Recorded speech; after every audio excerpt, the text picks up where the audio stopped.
लग रहा है आज वक्त थोड़ा थमसा गया है, नर्वस भी फील हो रहा है। आज से पहले मैंने ट्रैवल तो किया है, मगर हमेशा कुछ कमी महसूस की है। शायद खुद की बनाई बेड़ियां खुद को ही रोक रही है। शायद खुद के ही जवाब सवाल बन चुके हैं। शायद आज मैं कुछ ज्यादा ही सोच रहा हूं। मुझे मेरे सवालों के जवाबों के लिए अपने देश के अलग अलग रंग देखने हैं। मगर कहते हैं ना, लाइफ आपके कंफर्ट जोन के बाहर ही शुरू होती है। इसीलिए निकल पड़ा हूं मैं अपने देश के रंगों में मेरे लाइफ के रंग ढूंढने। तो मिलते हैं कल से डेली मेरी नई सीरीज में। आज तक मैंने इंडियन रेलवे को इस रूप में देखा है, इस रूप में भी देखा है, लेकिन ये है इंडिया की सबसे fastest train Vande Bharat. Train में बैठते ही लंच के साथ मेरा स्वागत किया जाता है। लंच खत्म होता ही है तभी एक आइसक्रीम का कप मेरे सामने आता है। मैं सोचता हूँ 5 घंटे की सफर में और क्या ही होगा, तभी लंच का स्वाद भूलने से पहले ही मेरे सामने स्नैक्स आ जाते हैं। पेट पूजा करके ट्रेन की एमिनिटीज चेक कर रहा होता हूँ और अब तक का देखा हुआ सबसे स्वच्छ ट्रेन टॉयलेट को देख के इंडियन रेलवेज पे थोड़ा ज्यादा प्राउड फील होता है। हाँ, ये बात तो है, इसके आगे मैं इंडियन रेलवे को फर्स्ट प्रेफरेंस जरूर दूंगा। वाह इंडियन रेलवे वाह। जब अपने ट्रैवल का ख्याल आया तो मैंने चुना छत्रपति संभाजीनगर को। यहाँ एक ऐसी बात है जो हर वक्त हमें प्राउड फील करवाती है। ये ट्रैवल प्लान अनप्लान है, ये क्यों बता रहा हूँ ये आपको आगे पता चलेगा। एक कड़क चाय पी के मैं निकलता हूँ कैलाश टेम्पल देखने, मगर तभी कुछ ऐसा पता चलता है। एलोरा केव्स किती लांब आहे इथून? एलोरा 21 ते 35 किलोमीटर दरम्यान। आज मंगळवार है ना, मंगळवारमुळे बंद है। आज टेम्पल और केव्स बंद है। 2 मिनट शांत बैठता हूँ और दिल से आवाज आती है, कोई बात नहीं, कल देख लेंगे। पैदल निकल पड़ता हूँ ये खूबसूरत शहर देखने। थोड़ी बचपन की यादें ताजा करने की कोशिश होती है तो थोड़ा प्यार बांटने की कोशिश भी होती है, मगर शाम से शुरू होती है घमासान बारिश और मेरा सारा प्लान चौपट हो जाता है। बारिश को देखते देखते यही सोचता हूँ, कोई बात नहीं, मेरा कल का दिन इससे भी अच्छा होगा। कल के बारिश के बाद सुबह मस्त तैयार होकर निकल पड़ता हूँ कैलाश टेम्पल देखने, लेकिन 30 मिनट के वेट के बाद भी मुझे ऑटो नहीं मिलती। तभी पता चलता है ऑटो बंद है, ड्राइवर तो संपूर्ण। आज ऑटो ट्रक बस का स्ट्राइक है। बड़ी रिक्वेस्ट के बाद ये अंकल मुझे बस स्टैंड के नजदीक छोड़ने के लिए तैयार होते हैं। फाइनली बड़ी मुश्किल से एक गवर्नमेंट बस पकड़ के मैं पहुंच जाता हूँ कैलाश टेम्पल। ये जगह एक यूनेस्को वर्ल्ड हेरिटेज साइट है। हजारों साल पुराने इंडियन आर्किटेक्चरल मार्वल यहाँ देखने मिलते हैं। ये कैलाश टेम्पल एक सिंगल स्टोन में बनाया है। ये है बोरिस जो जर्मनी से है। हम दोनों शेयरिंग में एक गाइड हायर करके थोड़े और अच्छे से इस प्लेस को जानने की कोशिश करते हैं। ये सारे structure huge rock and boulders को कट करके बनाए गए हैं, जो आज भी समझना मुश्किल है कि हजारों साल पहले इतने परफेक्ट कैलकुलेशन के साथ ये टेम्पल बने तो बने कैसे। ये सब देख के मेरे साथ बोरिस भी निशब्द हो जाता है। It's incredible. I don't know. It's stunning. सच में कितना अद्भुत है हमारा भारत। एलोरा केव्स देख के आज मैं जा रहा हूँ कोल्हापुर। रात की बस है तो दिखाने के लिए कुछ नहीं है, तो मैं आपको एक कहानी सुनाता हूँ। बोरिस को बाय करके मैं निकल ही रहा था, तभी मुझे पता चलता है अपने 12 ज्योतिर्लिंगों में से एक ज्योतिर्लिंग ग्रिनेश्वर ज्योतिर्लिंग यही है। तब क्या बिना सोचे रास्ते पे चल पड़ता ही हूँ और मुझे लिफ्ट भी मिल जाती है, मेरे दर्शन भी हो जाते हैं। तभी मुझे कुछ ऐसा पता चलता है जो शायद मेरे साथ आपको भी सोचने पे मजबूर कर दे। ये बच्चे मेरे पास पैसे मांगने आते हैं। पैसे देने को मैं ना बोलता हूँ तो ये बोलते हैं कम से कम पढ़ाई के लिए हमें किताब लेके दो। ये बच्चे पढ़ाई को लेके इतने सीरियस है, ये देख के 2 मिनट में रुक जाता हूँ, लेकिन मुझे दाल में कुछ काला लगता है। थोड़ा जोर देके पूछने के बाद पता चलता है दुकानदार ने इन्हें बोल के रखा है, जो किताब खरीद लोगे वो किताब मैं आधे दाम में वापस ले लूंगा। हाफ प्राइस में बेच देते हो तो नाम लिखा होता है वो फाड़ के दे देता है। ये सुन के मैं तो शांत ही हो जाता हूँ और उन दोनों को खाना खिलाने लेके जाता हूँ। अभी मुझे नहीं पता कौन गलत कौन सही, लेकिन इतना जरूर पता चला हालात इंसान से कुछ भी करवा सकते हैं। छत्रपति संभाजीनगर से बस लेके मैं कोल्हापुर आ तो गया, लेकिन एक काम है जो मुझे आज हर हाल में कंप्लीट करना है। इस ट्रैवल प्लान में मैं अपने साथ लिमिटेड कपड़े लेके आया हूँ, तो उसे धो के सुखाने के अलावा मेरे पास कोई ऑप्शन नहीं है। चलो मैं आपको किसी से मिलवाता हूँ। ये अभी है। आने वाला कुछ समय हम साथ में ट्रैवल करेंगे, लेकिन बस या ट्रेन से नहीं, अभी के इस बिगफुट से। हाँ, इस कार का नाम अभी ने बिगफुट रखा है। रोड ट्रिप से पहले कार को चेक करना जितना जरूरी है, उतना ही खुद को हाइड्रेटेड रखने के लिए शरबत पीना जरूरी है। तभी थोड़ी शॉपिंग के लिए हम बाहर निकलते हैं और मेरे साथ ये होता है। मेरी चप्पल ने आज तक मेरा इतना साथ दिया है। हमने गाड़ी यहाँ पे लगाई, हम यहाँ पे कुछ शॉपिंग करने आए और वहीं पे मेरे चप्पल ने मेरा साथ छोड़ दिया। नई चप्पल लेके हम निकल पड़ते हैं हमारे आगे के सफर के लिए। इतना पता है, ये सफर अभी तक के खूबसूरत सफरों में से एक होगा जो आपको कल से देखने मिलेगा। All done. कोल्हापुर से नाइट ड्राइव करके हमें पहुंचना था हम्पी, जो कि 375 किलोमीटर था। हमें लगा 7 घंटे का ये सफर गाने सुनते सुनते निकल जाएगा, लेकिन गानों के शोर से ज्यादा रास्तों की खामोशी चुभने लगी और हमें नींद ने जकड़ लिया। थोड़ी नींद, थोड़ा चाय लेके हम पहुंच गए हम्पी। बट यहाँ हमें हमारे होम स्टे का एड्रेस नहीं मिल रहा था, लेकिन गूगल आंटी ने हमें छोड़ा एक मंदिर के पास। मंदिर के भजन में कब आधा घंटा निकल गया पता नहीं चला। हाफ किलोमीटर ना। तभी हमारी मुलाकात होती है संतोष से। ये भाई अपना काम साइड में रख के हमें हमारे होम स्टे तक पहुंचाता है। होम स्टे के मालिक हमारा स्वागत एक कप कॉफी और खूबसूरत सनराइज के साथ करते हैं। यहाँ के लोगों की मेहमान नवाजी देख के इतना तो समझ आया था कि आने वाला कुछ समय हम्पी में बहुत यादगार बीतने वाला है। हम्पी के सफर की शुरुआत होती है गणपति बप्पा के दर्शन लेके। एक बात बताना भूल गया, जिस होम स्टे में मैं रुका हूँ वहाँ के ये अन्ना कुछ ज्यादा ही अच्छे हैं। होम स्टे से निकल के घूमते घुमाते हम पहुँच जाते हैं विरूपाक्षा टेम्पल। तभी एक अजीब बात पता चलती है, मंदिर में बंदर बहुत है और उनके लिए हम केले लेने जाते हैं। 10 रुपए है, 10 रुपए। लेकिन ये आंटी 10 रुपए का कॉइन लेने से मना करती है और बताती है पूरे हम्पी में 10 रुपए कॉइन कोई नहीं लेता। अब ऐसा क्यों, ये इन्हें भी नहीं पता। जैसे ही मंदिर के अंदर आते हैं, भाई साहब यहाँ कोई नहीं होता, पूरा मंदिर खाली। हमारे अद्भुत आर्किटेक्चर का एग्जाम्पल है ये मंदिर, जो कि डेडिकेटेड है शिव भगवान को। फिर दिल की खुशी और बढ़ जाती है जब पता चलता है मंदिर के साथ ही नदी बहती है। लेकिन जैसे ही नदी को देखता हूँ, नजारे इतने कुछ खास नहीं होते। लेकिन हाँ, ये बात सच है, हम्पी के हवा में कुछ तो खास है जो आपको यहाँ रुकने पे मजबूर करता है। आज की हम्पी की सुबह थोड़ी अलग है। कुछ लोगों के साथ रिश्ते ऐसे बनते हैं जो कभी भूल नहीं सकते। सोना नहीं है तेरा पास? हाँ, दिल सोना का है। उनमें से ही है दुर्गा जी, जो हमारे होम स्टे के यहाँ रहते हैं। दुर्गा जी के साथ एक दिन में ऐसी दोस्ती हुई कि हमने हमारी कार को पार्क करके दुर्गा जी के ऑटो में घूमने का फैसला लिया और हम पहुंच गए उग्र नरसिम्हा टेम्पल।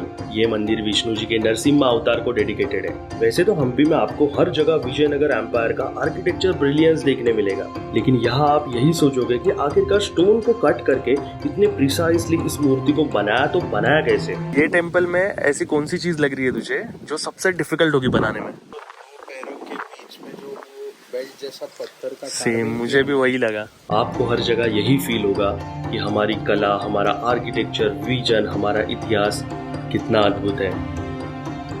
आज की सुबह दुर्गा जी के साथ हम पहुंच जाते हैं विजय विट्ठल टेम्पल।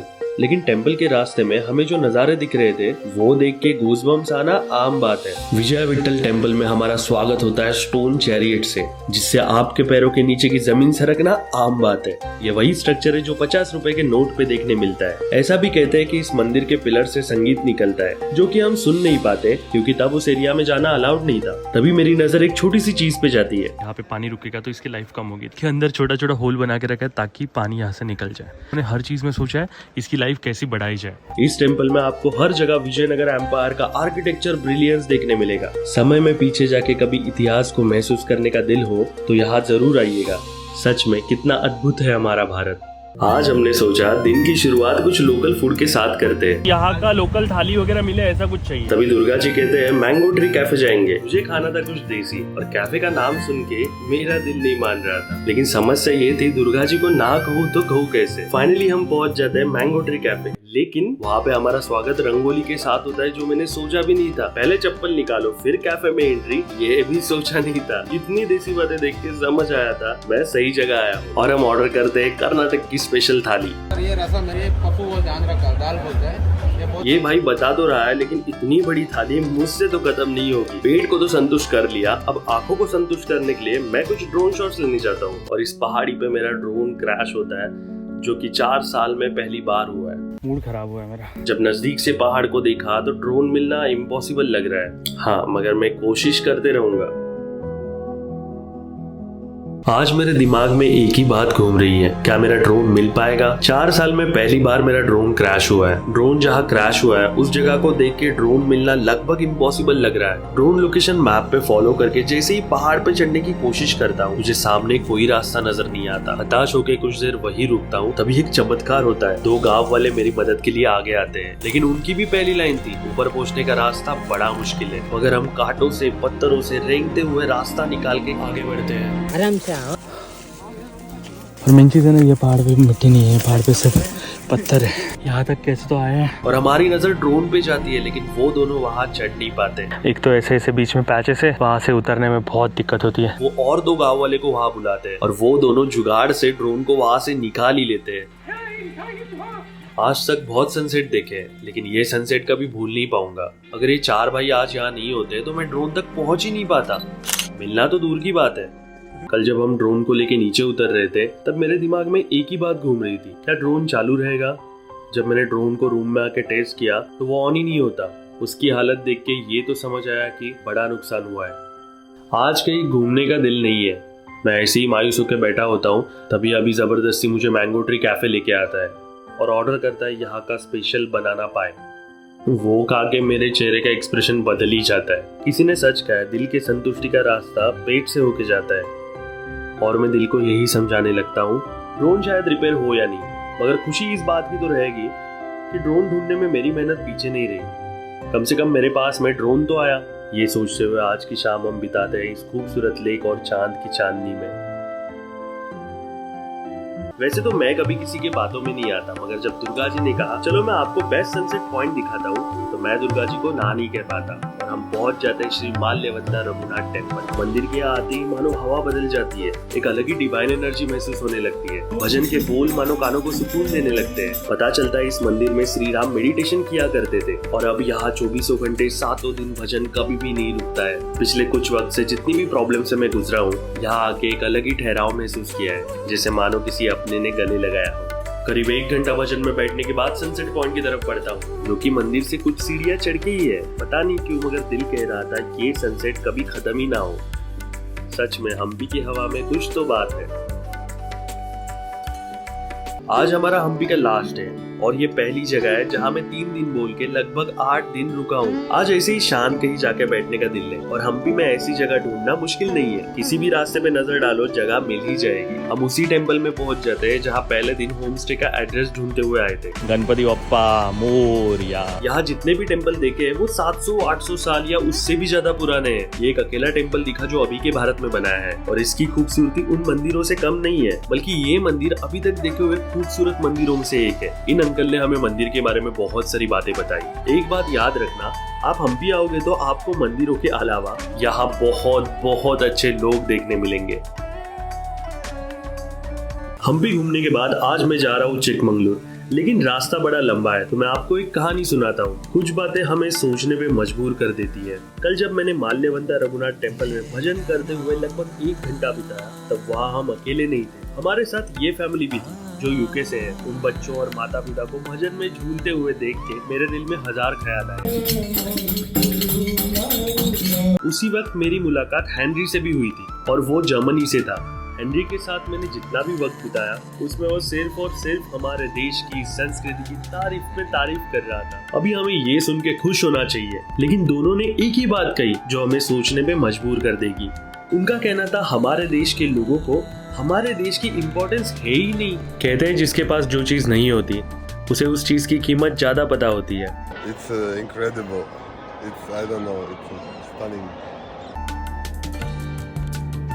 आज की कहानी एक ड्रीम जैसी है। क्यों, वो आपको वीडियो के एंड तक पता चल जाएगा। हम्पी से निकल के सुंदर नजारे देखते हुए हम लगभग चिकमंगलुरु पहुंच ही गए थे, तभी हमें कॉफी की खुशबू रोक लेती है। इन अंकल का नाम नागार्जुन है और वो हमें कॉफी बना के देते हैं। कॉफी ऐसी कि तारीफ में शब्द ही याद ना आए। बाद में पता चलता है कॉफी उनके वाइफ ने बनाई थी। कॉफी बहुत मस्त बना था। और तभी अंकल कहते हैं मेरी बीवी मैगी भी बड़ी अच्छी बनाती है। और सच बोलता हूँ, मैंने सोचा भी नहीं था इस छोटे से कॉफी स्टॉल में मैं इतनी टेस्टी मैगी खाऊंगा। मुझे लगता है ये लोग इतने प्यारे हैं तो इनका प्यार खाने में भी उतरता होगा। लेकिन मैंने आपको एक बात नहीं दिखाई, कॉफी स्टॉल के सामने का नजारा कुछ ऐसा था। तो आप ही इमेजिन करो, पहाड़ों के बीच 17 डिग्री टेम्परेचर में एक छोटा सा कॉफी स्टॉल, वहाँ आप कॉफी और मैगी का लुत्फ उठा रहे हो। क्या है किसी ड्रीम से कम है? रास्ते में लगा हुआ थोड़ा ट्रैफिक क्रॉस करके फाइनली चिकमंगलुरु पहुंच जाते हैं। कैसे हो? एकदम मस्त है। और यहाँ पहुंच के सबसे पहले मेरे दोस्त शरीफ को मिलता हूँ। शरीफ के मुंह से पहली बात निकलती है, चलो कॉफी पीने चलते हैं। चिकमंगलुरु इंडिया का कॉफी कैपिटल है, तो यहाँ चाय को छोड़ के कॉफी को अपनाना जरूरी है। लेकिन उससे पहले यहाँ हमारा स्वागत कुछ इस तरह होता है। ये शरीफ का फ्रेंड है और वो मुझे कॉफी का थोड़ा बहुत नॉलेज और एक कप होश उड़ाने वाली कॉफी देता है। शरीफ को बहुत टाइम के बाद मिला हूँ तो 1-1.5 घंटा तो हमारा बातों में निकल जाता है। और तभी होटल रिटर्न जाते समय मुझे कुछ दिखता है और मैं बिना सोचे वहाँ पहुँच जाता हूँ। ना तो ये बड़ा कोई मंदिर है, ना कोई फेमस जगह है, लेकिन पता नहीं क्यों यहाँ पहुँच के एक अलग ही सुकून का एहसास होता है। आज का दिन ना बहुत ही ज्यादा अमेजिंग होने वाला है। सच बताओ तो मेरी चिकमंगलुरु आने की एक ही वजह थी और आज मैं उस जगह पे जा रहा हूँ, मुलायनगिरी पीक। हाँ, मुलायनगिरी कर्नाटक का हाईएस्ट पीक है। लगभग आधे घंटे का घाट सेक्शन क्रॉस करके रास्ते में खूबसूरत नजारे देखते, मगर हाँ, नजारों के साथ यहाँ रास्ते पे भी ज्यादा ध्यान देना चाहिए। रास्ते छोटे और टर्न्स थोड़े शार्प है, नहीं तो नजर हटी और बाकी समझ ही गए होंगे आप। पीक पे पहुंचने के बाद मस्त एक जगह चद्दर डाल के बैठने की व्यवस्था करते हैं और जहाँ पे बैठ रहे उसके सामने ये व्यू है।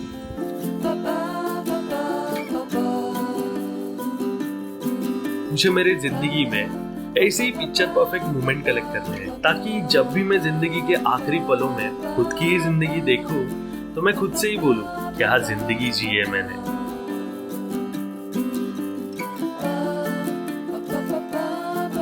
शरीफ के साथ कुछ वक्त बिताने के बाद आज बारी आती है भाई को बाय बोलने की। तो आज का सफर भी लंबा है, तो मैं आपको एक कहानी सुनाता हूँ। जब मैं चिकमंगलुरु में एक कॉफी एस्टेट देखने गया था तो मेरी मुलाकात होती है मुनस्वामी जी से। एज लगभग 78 के आसपास, लेकिन चेहरे पे एक अलग ही ग्लो, एक अलग ही फुर्ती। उनकी पहली लाइन थी, यहाँ जितने भी पेड़ है वो मेरे बच्चे हैं। बिना रुके बिना थके उन्होंने कॉफी की सारी जन्म कुंडली बता दी हमें। एक 78 इयर्स के बुजुर्ग का अपने काम के प्रति प्यार देख के मुझे जेलस फील होने लगा। इंसान जब अपने काम को अपना पैशन बनाता है तो क्या हो सकता है वो मुनस्वामी जी को देख के पता चलता है।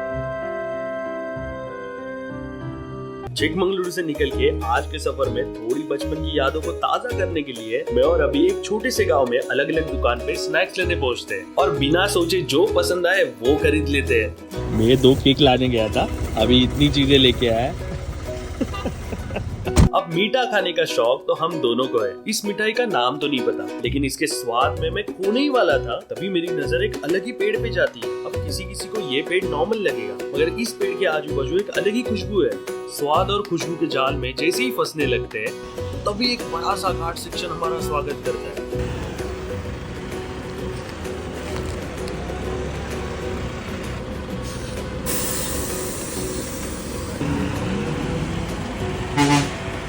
और 5-10 मिनट नहीं, पूरे 50 मिनट घाट के जाम में फंस जाते हैं। अब इतने रंग नहीं देखे तो सफर में क्या ही देखा।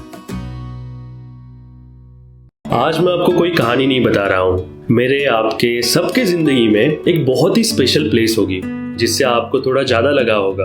अभी किसी किसी के केस में वो पहाड़ हो सकते हैं, किसी किसी के केस में सी या फिर और कुछ। मेरे जिंदगी में समुंदर से मुझे कुछ ज्यादा ही लगाव है। अब मैं मुंबई में पैदा हुआ हूँ, इसलिए भी हो सकता है। ऐसा नहीं है कि मुझे पहाड़ पसंद नहीं है, लेकिन जब भी समुंदर की रेत पे अपने कदम रखता हूँ एक अलग ही अपनापन लगता है।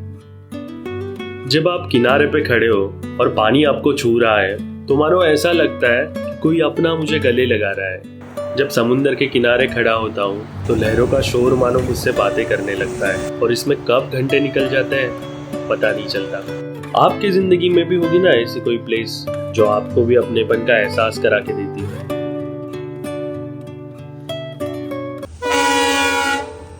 फाइनली इतने दिन कर्नाटक में बिताने के बाद आज मैं कोल्हापुर जा रहा हूँ। मगर एक मिनट, हम कर्नाटक में इतने दिनों से हैं, लेकिन हमने एक भी दिन साउथ इंडियन ब्रेकफास्ट नहीं किया। अब यहाँ आके लोकल ब्रेकफास्ट नहीं खाया तो क्या ही खाया। मस्त इडली वड़ा का ब्रेकफास्ट करके अपने सफर की शुरुआत करते हैं। तभी मेरी नजर कुछ किसानों पे जाती है।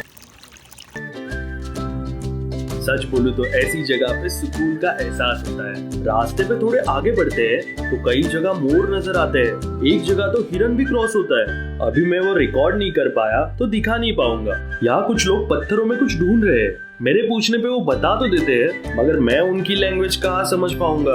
इस जगह की खूबसूरती थोड़ा और वक्त यहाँ रुकने पे मजबूर कर ही देती है। नेचर की कलाकारी के सामने थोड़ी इंसानों की कलाकारी भी देख लेते हैं और पहुंच जाते हैं कोल्हापुर। कोल्हापुर में जैसे ही आए तो मैंने देखा ये शहर कोहरे की चादर में लिपटा पड़ा है।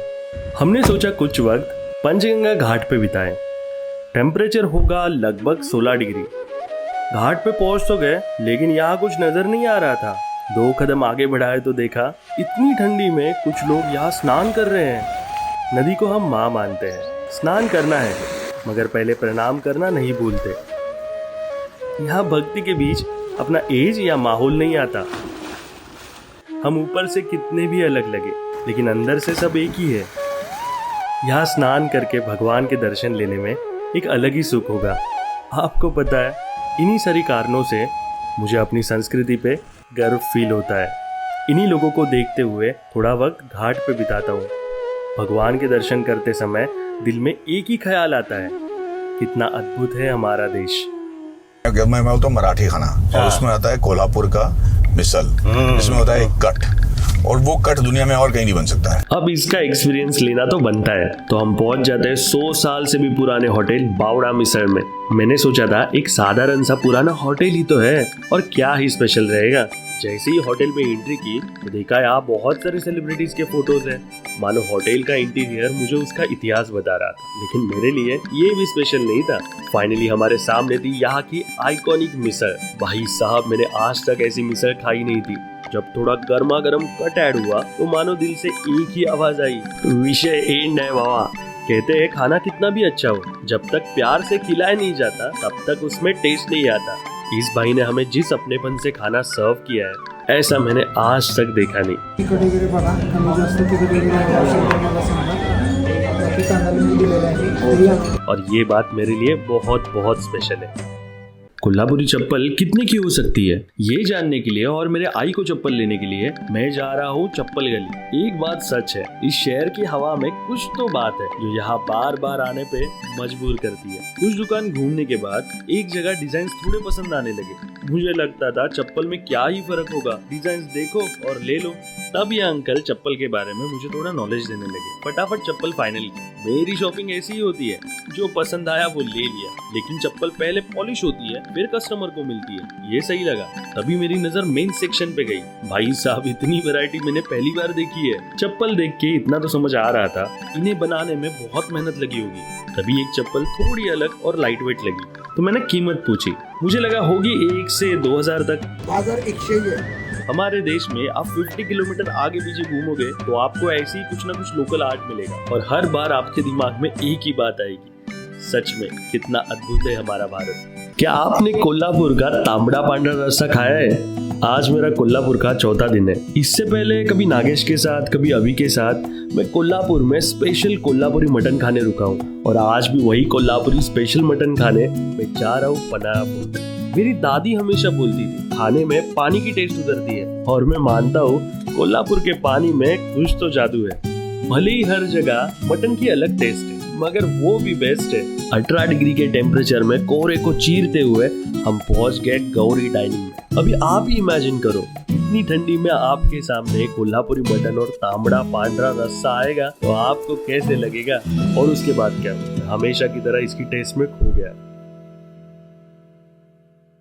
चलो आपको थोड़ा भूतकाल में लेके जाता हूँ, मगर उससे पहले एक चाय जरूरी है। मेरे लाइफ में 2 ही नशे हैं, एक ट्रैवल और दूसरी चाय। सच बताऊं तो मेरी कोल्हापुर आने की एक ही वजह थी, और आज उस जगह जा रहा हूँ। कनेरी मठ। ये जगह कोल्हापुर से लगभग 13 किलोमीटर दूरी पे है। मगर एक मिनट, यहाँ पहुंचते ही पता चलता है किसी को तो पूछ के देखता टिकट के लिए सिर्फ कैश लगेगा, जो कि हमारे पास नहीं था। याच्यावरती ऑनलाइन हे कर, तो मला पैसे दे ना थोड़े। लेकिन कोल्हापुर में हो और आपको कोई मदद ना करे, ऐसा होगा ही नहीं। ये भाई हमें ऑनलाइन पेमेंट के बदले कैश दे देते हैं। टिकट लेके जैसे ही अंदर जाता हूँ तो मानो 300-400 साल पुराना इतिहास मेरे सामने खड़ा होता है। यहाँ अपने संस्कृति का रूप देख के, कुछ बातें पढ़ के दिमाग में एक ही बात आती है तो आज भी थोड़ा बहुत वैसे ही, मगर आज एक दूसरे के लिए वक्त थोड़ा कम है। तभी मैं कुछ ऐसा देखता हूँ जो देख के मैं स्तब्ध हो जाता हूँ। वो आपको कल देखने मिलेगा। कनेरी मठ घूमते घूमते जब मैं आगे बढ़ा तो कई हजार साल पीछे का भारत मेरे आंखों के सामने था। दुनिया की सबसे बेस्ट एजुकेशन सिस्टम, गुरुकुल पद्धति हमारी, दुनिया की उच्चतम कला हमारे पास, दुनिया का सबसे ज्यादा औषधियों का ज्ञान हमें। आप यहाँ आओगे तो आपको पता चलेगा विज्ञान में हम दुनिया से इतने आगे थे कि मैं और आप सोच भी नहीं पाएंगे। भले आज हमारे साइंटिस्ट पूरी दुनिया में भारत का झंडा ऊंचा कर रहे हैं, India is on the move. लेकिन कुछ गलतियां हमने की है जो आज भी हम भुगत रहे हैं। हमने इन्वेंशन किए, लेकिन दुनिया ने हमारे आपसी झगड़े का फायदा उठा के उन्हें कभी लोगों के सामने आने नहीं दिया। हमारे देश में पोस्टमार्टम ब्रेन सर्जरी ऐसे मेडिकल इन्वेंशन तब हुए हैं जब दुनिया इससे कोसों दूर थी। आज फॉरेन कंट्रीज हमारा कल्चर अपना रही है, मगर हम वेस्टर्न कल्चर के दीवाने हो चुके हैं। बस यही डर है, दुनिया को जीरो देने वाले कहीं अपने ही हाथों से जीरो ना हो जाए। भले हमारे देश में एक डार्क साइड है, लेकिन ये बात कभी मत भूलना, सारे जहां से अच्छा हिंदुस्तान हमारा।